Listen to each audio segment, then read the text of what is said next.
All right, here we go. Welcome to HB RV Lifestyle Shorts. I'm the Honey Badger, and this is the Palomino 2902 truck camper. It has frameless windows, a slide out, which you may refer to as a pop out, solar, it has a side and rear awning, tankless hot water heater, outside shower.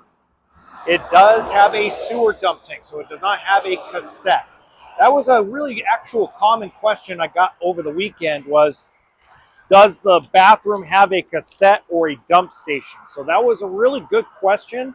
It's something I haven't been asked yet. So that was really cool to actually get some interesting notes from folks about competition.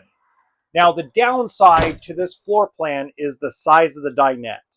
The dinette is smaller because the slide is smaller.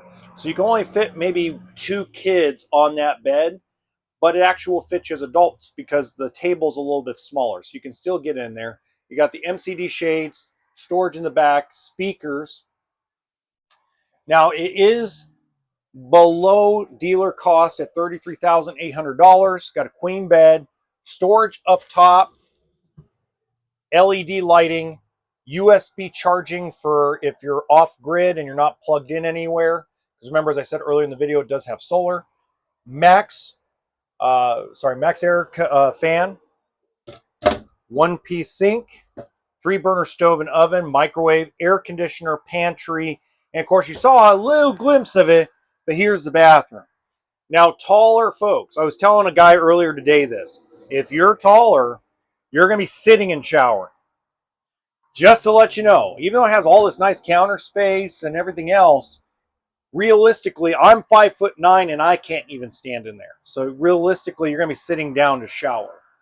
Now, again, when you're buying something like this, you're not really into like a travel trailer type of situation where, you have the comfort, convenience. This is more for the guy that's towing the boat, that wants a little bit of space. And I forgot to mention, it's got the bigger 12-volt electric refrigerator. Now, if you want to know where it is located, I'm going to put the description box in the description box below. I'm going to put the website where it's at. Until next time, remember that RV always stands for toolkit and sense of humor.